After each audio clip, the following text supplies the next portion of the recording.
3 साढ़े 3 महीने में आप बहुत डिटेल में नहीं पढ़ सकते हैं। तो क्योंकि छात्र के लिए सबसे बड़ा संकट यही है कि क्या पढ़े और क्या छोड़े। डीप नॉलेज की ज़रूरत नहीं है, लेकिन ये है कि जो नॉलेज स्पेशली आरओ की, केवल मैंने हिंदी का पोर्शन पे ज़्यादा फोकस किया था। हेलो दोस्तों, नमस्कार। मेरा नाम है विभांशु। स्वागत है आप सभी का हमारे एक और नई वीडियो में। तो दोस्तों, आज हमारे साथ यूपी बीसीएस आरओ 2021 में सिलेक्टेड समीक्षा अधिकारी की पोस्ट में सिलेक्टेड आनंद पांडे सर हैं। तो सर से आज के इस वीडियो में इनकी जर्नी के बारे में जानेंगे। साथ साथ अभी आरओ 2023 का नोटिफिकेशन भी आ चुका है। तो क्योंकि प्रीलिम्स का लगभग 3 महीने बचे हैं प्रीलिम्स के एग्जाम में, तो इन 3 महीनों में किस तरीके से रणनीति होनी चाहिए प्रीलिम्स के एग्जाम के लिए, सब कुछ आज के इस वीडियो में कवर करने वाले हैं। बस आप लोग वीडियो में अंत तक बने रहिएगा। एंड चैनल पर पहली बार है, चैनल को सब्सक्राइब और नोटिफिकेशन बेल को प्रेस कर दीजिएगा, ताकि हमारे वीडियो की रेगुलर अपडेट आप सभी को सबसे पहले मिलती रहे। सर, सबसे पहले तो बहुत बहुत बधाई हमारे चैनल, हमारे व्यूअर्स और हमारी तरफ से। धन्यवाद, और आपको भी बहुत बहुत आभार, और आपके चैनल को देखने वाले सभी प्रतियोगी छात्रों को भी मेरी तरफ से नमस्कार। एजुकेशनल बैकग्राउंड और उसके बाद आगे की जर्नी कैसी रही इस तैयारी के पहले की? देखिए, मैं जो मेरी इनिशियल पढ़ाई हुई है वो तो सोनभद्र में हुई है, और उसके बाद मैं कुछ दिन इलाहाबाद यूनिवर्सिटी में रहा। उसके बाद मैं एयरफोर्स में ज्वाइन किया, और एयरफोर्स से आने के बाद फिर मैंने यहाँ पर बेसिक में जॉब की, और अभी मैं समीक्षा अधिकारी की पोस्ट पे ज्वाइन किया हूँ। तो कितना चैलेंजिंग आपके लिए रहा कि जॉब करने के बाद फिर से दोबारा तैयारी करना? हाँ, निश्चित रूप से चैलेंजिंग रहता है, और तो आपको फोकस रखना पड़ता है और अपनी प्रायोरिटी सेट करनी पड़ती है। तो हमने उस पर मतलब पूरी तरह से जो डिमांड थी उसके हिसाब से कोशिश की, और परिणाम आप देख ही रहे हैं। सर, आरओ के अलावा आपने यूपी बीसीएस का जो एग्ज़ाम और होता है अपर लेवल का, उसको भी आपने दिया या फिर उसका कितना अटेम्प्ट हुआ अभी तक? हाँ, मैं उसमें भी 2018 से दे रहा हूँ, और 21 में मैंने साक्षात्कार भी दिया था, और अभी भी मतलब तो प्रयास है, बट ठीक है, अपना कर रहे हैं। सर, जैसे कि देखा जाए कि अभी आरओ नोटिफिकेशन अभी आ चुका है, तो लगभग जहाँ तक मार्केट में बातें चल रही हैं, जितना इंटरनेट पे चल रहा है कि जो एग्ज़ाम होने वाला है प्री का, वो जनवरी एंड या फरवरी फर्स्ट वीक में हो सकता है। तो उस हिसाब से लगभग देखा जाए तो लगभग 3 महीने कैंडिडेट्स के पास बचे हैं। तो इन 3 महीनों में क्या मतलब कम समय में कितने कम सोर्सेज के साथ कैसे तैयारी की जाए सर? हाँ, बहुत आपने बहुत अच्छा प्रश्न किया, क्योंकि आज जो है वो जैसा कि आप देख ही रहे हैं, सूचना क्रांति है, इंटरनेट क्रांति है। तो सूचनाओं का बहुत एक तरह से प्रतियोगी छात्र के लिए सबसे बड़ा संकट यही है कि क्या पढ़े और क्या छोड़े। तो उसमें देखिए, सबसे बड़ी जो चीज़ है आपके लिए मार्गदर्शन का काम करता है आपका जो सिलेबस है, और आपका जो पीवाईक्यू बोलते हैं, प्रीवियस ईयर क्वेश्चन। अब कम समय में से 3 साढ़े 3 महीने में आप सबसे पहले तो बेसिक यही है कि आप जो है पुराने क्वेश्चन को बिल्कुल ही अच्छी तरह से देखें, और कोशिश करिए कि कम से कम 3-4 बार तो देख ही लीजिए उसको, क्योंकि वो क्वेश्चन गलत नहीं होने चाहिए। पुराने क्वेश्चन यदि देख रहे हैं तो कितने साल पुराना देखना चाहिए? अब जैसे आरओ का तो जितने हैं एटलीस्ट 10 साल का आरओ का कम से कम देख लीजिए। अगर और अगर आप जो जो पीछे का जो भी हुआ है आरओ का तो कर सकते हैं, इतना समय है भी आपके पास। और अगर उसको करने के बाद समय बच रहा है तो 5 साल आप पीसीएस का भी देख लीजिए, क्योंकि दोनों एक दूसरे से। और चूँकि मुझे तो ऐसा लगता है कि समीक्षा अधिकारी का जो प्री होता है वो पीसीएस अपर लेवल से भी थोड़ा टफ ही होता है, क्योंकि उसमें फैक्चुअल भी ज़्यादा आते हैं, जो मेरा अपना अनुभव कहता है।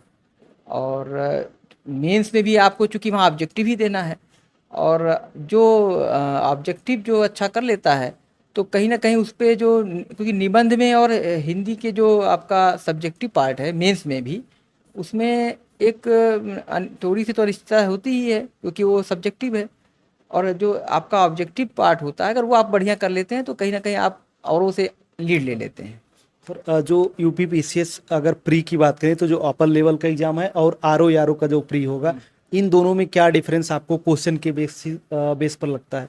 देखिए, जो आरओ का प्री है वो उसमें फैक्चुअल चीज़ें ज़्यादा होती हैं। थोड़ा सा आपको उसमें जैसे कभी कभी पूछ लेते हैं कि किस सन में पूछा।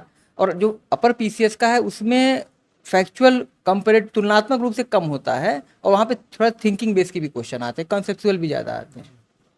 और सर, बात की जाए तो जब प्री का हम एग्ज़ाम देने जाते हैं सबसे पहले तो वहाँ पर हमें जीएस का पेपर देना पड़ता है, तो जीएस के पेपर के लिए क्या सही रणनीति होनी चाहिए और उसके लिए क्या सोर्स फॉलो करना चाहिए बुक लिस्ट कि इस 3 महीनों में कहीं ना कहीं टाइम कम बचा है, तो इन 3 महीनों में क्या उसके लिए बुक लिस्ट होनी चाहिए? हाँ, देखिए जैसा मैंने पहले कहा कि प्रीवियस ईयर क्वेश्चन है, तो प्रीवियस ईयर क्वेश्चन में आप ये देख लीजिए कि मान लीजिए कि हिस्ट्री है, हिस्ट्री में किस टॉपिक से हर बार क्वेश्चन आ रहा है, उस टॉपिक को आप थोड़ा सा अगल बगल भी देख लीजिए। और क्योंकि अब 3 साढ़े 3 महीने में आप बहुत डिटेल में नहीं पढ़ सकते हैं, तो आपको जो है जो टॉपिक से क्वेश्चन हर साल आ रहे हैं उस टॉपिक को तो आप ज़रूर कवर कर लीजिए, चाहे ज्योग्राफी हो।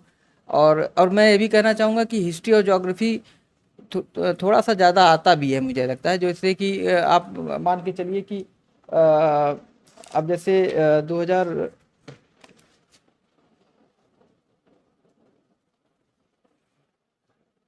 अब देखिए जैसे 2020 में आप देखिए हिस्ट्री के 23 क्वेश्चन आए थे, ठीक है। और आपका ये जनरल साइंस है, तो जनरल साइंस के भी ठीक ठाक क्वेश्चन आते हैं, तो ये जनरल साइंस के लिए आप लूसेंट देख सकते हैं, ठीक है। ये मतलब आपको एक एक कोई सोर्स पकड़ना चाहिए। इसके अलावा कुछ आप सोर्स और बताना चाहेंगे जीएस के लिए सर? देखिए जीएस के लिए पहले तो करंट का बहुत बड़ा इंपॉर्टेंट रोल हो करंट गया अफेयर है। के लिए क्या हाँ, चीज़ है? तो करंट अफेयर के लिए तो मैंने घटना सार ही को मतलब मेन रखा है। हाँ, एक और मैगजीन कोई भी आप ले सकते हैं कहीं से भी, जो मतलब हाँ नहीं नहीं, ये मैंने जैसे घटना सार की हाफ ईयरली आती है, और एक जो उनकी एग्ज़ाम के पहले ईयरली भी आती है, तो वो एक मैंने मेन उस पर फोकस किया था। और दूसरा जो है आप इसके साथ कोई भी और मैगजीन सप्लीमेंट्री ले सकते हैं, वो चाहे जैसे दृष्टि की भी आती है और जो भी मार्केट में जो भी है, तो एक वो जो चीज़ घटना सार में आपको नहीं कवर हो वो उनसे कवर कर लीजिए। लेकिन हाँ, एक चीज़ मैं आप अपने जो भाई लोग हैं या बहन हैं उनसे कहना चाहूँगा कि आप जो है वो पेपर को ज़रूर रोज़ एक स्कैन करिए। जैसे मैं हिंदुस्तान लेता हूँ, अब आप चाहे कोई भी एक पेपर देख सकते हैं, तो स्कैनिंग से क्या होता है, एक बार जब आप पेपर दिन में एक बार देखे रहते हैं, तो कभी जब आप मैगजीन को दोबारा जब देखेंगे आप, तो वो आपको रिवीजन में हो जाता है, वो है ना। तो सीधे मैगजीन पे जाने से अच्छा है कि आप एक आधे घंटे का टाइम स्लॉट बना लीजिए कि आपको आधे घंटे में वो पूरा पेपर देख लेना है, इससे ज़्यादा समय मत दीजिए आप। सर और मैं आर ओ को ये मतलब आर ओ के लिए मैं यही कहना चाहूँगा कि बहुत ज़्यादा आपको डीप नॉलेज की जरूरत नहीं है, लेकिन ये है कि जो नॉलेज हो वो आपको पक्की हो। सर जब आप अपने तैयारी के फेज में थे तो क्या आपने मतलब कोई यूट्यूब चैनल वगैरह फॉलो किया था? क्योंकि आजकल देखा जाए तो करंट अफेयर के बहुत सारे चैनल हैं यूट्यूब पे, या फिर जीएस पढ़ाने वाले बहुत सारे लोग हैं, तो क्या इस समय में वो पढ़ना हमारे लिए बेहतर होगा? हाँ, देखिए जैसे अभी बीच में अब चूंकि आप बीच में हमारी बात आपकी रही रह गई कि मैंने स्पेशली आर ओ के लिए अलग से कोई केवल मैंने हिंदी का पोर्शन पे ज़्यादा फोकस किया था। बाकी जैसे मैं पीछे पीसीएस का दिया ही था, तो मेरा जीएस का पोर्शन था ऑलरेडी, मुझे केवल उसको रिफ्रेश करना था। और जो आप पूछ रहे हैं तो यूट्यूब में जैसे मैं डॉक्टर CL त्रिपाठी सर का प्रज्ञा प्रवाह चैनल है, उससे मैंने हिंदी मतलब जो है काफ़ी मैंने मदद लिया उनसे, स्पेशली मेंस में जो है कि जो उनके जो उसमें पत्र लेखन का जो बहुत इंपॉर्टेंट रोल होता है, तो मैंने उस गाइडेंस लिया उसमें जो है। ये तो हो गई जीएस की बात। इसके अलावा जो सबसे मेन रोल प्ले करता है वो हिंदी का पार्ट होता है। 60 नंबर का क्वेश्चन आता है और कहीं ना कहीं लोग सोचते हैं कि एक बुक मतलब ऐसी कोई मिल जाए हमें जिससे 60 में से 55 नंबर तो मिल ही जाए, तो ऐसा कोई बुक मतलब है जिसको पढ़कर अच्छा नंबर गेन किया जा सकता है? आप कौन सी बुक फॉलो करते थे? हाँ, देखिए मैं तो हिंदी के लिए चूँकि जैसा कि उस समय समय कम था, तो मैंने कोई बहुत ज़्यादा फोकस नहीं कर पाया था, चाहता तो था। लेकिन जो मुझे ऐसा लग रहा है कि अगर आप प्रीवियस ईयर के क्वेश्चन देख लेते हैं तो काफ़ी तो उससे हो जाएगा। और जैसे मैंने बताया प्रज्ञा प्रवाह चैनल है, इनसे भी गाइडेंस, इसमें इसके माध्यम से हमको गाइडेंस मिली थी। और इसके अलावा जैसे आप जो है वासुदेव नंदन सर हैं, उनकी किताब है, तो उस किताब में भी जितना दिया हुआ है, तो आपका बाय एंड लार्ज मतलब 60 में 55 आ सकता है, मतलब ये है। और चूँकि जो हमारे उत्तर प्रदेश के सभी भाई बंधु हैं, तो थोड़ा बहुत तो उनको पहले से भी नॉलेज रहती है, तो रिफ्रेश करना होता है, हाई स्कूल तक तो रहती ही है। तो क्या इसके पेपर के लिए हमें टेस्ट सीरीज वगैरह कहीं ज्वाइन करना चाहिए, चाहे हिंदी का हो गया या हाँ, जीएस का हो गया? बिल्कुल। टेस्ट सीरीज देखिए, टेस्ट सीरीज क्या है कि आपकी असफलताओं का एक्सरे है। जैसे आपने मैं यही कहना चाहूँगा कि टेस्ट सीरीज देने का सही फ़ायदा आपको तभी है जब आप उस टेस्ट सीरीज में की हुई गलतियों को आप कहीं अपने नोट करिए और उन फिर काम करिए। अगर आप टेस्ट सीरीज की गलती कोई एग्जाम में दोहरा रहे हैं तो टेस्ट सीरीज देने का कोई मतलब नहीं। आप कोई भी टेस्ट सीरीज ज्वाइन कर सकते हैं कहीं भी, हर टेस्ट सीरीज अच्छी होती है, बशर्ते आपका उसमें एफर्ट अच्छा होना चाहिए। आप उसको रियल एग्ज़ाम समझ के दीजिए और अगली बार जब दोबारा टेस्ट दीजिए तो उसमें देखिए क्या वो गलती दोबारा तो नहीं कर रहे हैं। और सर जैसे कि प्री का एग्जाम मान लीजिए हो जाता है तो बहुत सारे बच्चों का क्वेश्चन हमारे कमेंट बॉक्स में हम देखते आता रहता है कि प्री के बाद हमें कितना टाइम मिलता है मेंस के एग्जाम के लिए। देखिए पिछली जो परीक्षा हुई थी तो दिसंबर में प्री हुआ था और अप्रैल में मुख्य परीक्षा थी, तो जनरली 3 साढ़े 3 महीने मिल जाते हैं। तो इसमें देखिए अभी से आप जो है ऐसे टॉपिक को पहले कवर करिए जो प्री और मेंस दोनों में है। जैसे हिंदी का देखिए आप जो ऑब्जेक्टिव है उसमें केवल पर्यायवाची छोड़ दीजिए तो सारे टॉपिक कॉमन हैं, और जीएस में भी आप देखिए लगभग है, तो उसमें ऐसे टॉपिक को पहले कवर कर लीजिए। उसके बाद जब आपका प्री हो जाता है तो आप मुख्य परीक्षा में जैसे पत्र लेखन बहुत इंपॉर्टेंट रोल है, और हम उसमें जनरली सभी लोग थोड़ा सा लापरवाही भी करते हैं कि लिख लेंगे, लेकिन वो भी एक समझ लीजिए मैथ है। अगर आप उसको सही ढंग से नहीं लिखेंगे तो आपको उसमें नहीं मिलेगा। प्रशासनिक शब्दावलियाँ हैं तो वो भी, तो सोर्स आप कोई एक सोर्स ले लीजिए, कहीं से भी ले लीजिए, बशर्ते ये कि सोर्स कम रखिए और रिवीजन पे ज़्यादा फोकस कीजिए। टेस्ट सीरीज जो दीजिए उस पर आप अपने को इवेल्युएट खुद कीजिए, क्योंकि मैं उसको आपकी असफलताओं को मैं अपनी असफलताओं को मैं एक्सरे मानता हूँ, जैसे कि कहाँ पे कमी है वो आपको बताती है। तो बहुत सारे लोग एग्ज़ाम देने जाते हैं तो कहीं ना कहीं जब फर्स्ट टाइम एग्ज़ाम देने जाते हैं तो एक डर का माहौल रहता है कि पता नहीं चीज़ें अच्छी होंगी कि नहीं होंगी, तो इस विषय पर आपकी क्या राय है उन बच्चों के लिए। हाँ देखिए, मैंने भी पहली बार आरओ देने गया था।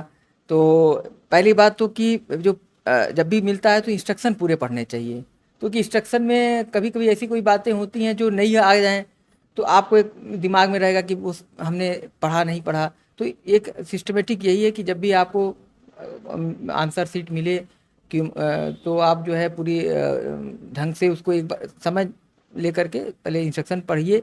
उसके बाद जो है ओएमआर शीट बहुत ध्यान से पढ़िए, मतलब करिए, क्योंकि वही आप उसी के आधार पे सारा मूल्यांकन होना है।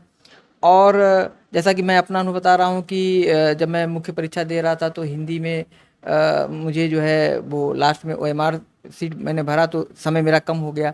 तो वो चीज़ें मैनेज करनी है, क्योंकि वहाँ पर आपको टाइम मैनेजमेंट भी एक इम्पॉर्टेंट चीज़ है।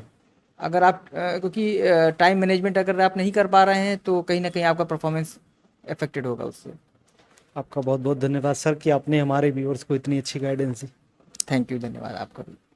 तो दोस्तों आप लोग को आज का वीडियो कैसा लगा कमेंट करके जरूर बताना। यदि आप लोग का कोई सजेशन या सुझाव होता है तो आप हमारे कमेंट बॉक्स में कमेंट करके बता सकते हैं, या फिर आपका कोई क्वेश्चन होता है जो आरओ यारो से रिलेटेड हो तो भी आप हमारे कमेंट बॉक्स में कमेंट करके बता दीजिएगा, ताकि हम नेक्स्ट किसी का इंटरव्यू कंडक्ट करें तो वहाँ पर आपके क्वेश्चन को हम वहाँ पर पूछ लें। तो वीडियो कैसा लगा कमेंट करके जरूर बताना है। वीडियो अच्छा लगा वीडियो को लाइक कमेंट और शेयर जरूर कर दीजिएगा। चलिए फिर मिलते हैं अपने किसी नेक्स्ट वीडियो में, तब तक के लिए जय हिंद, वंदे मातरम।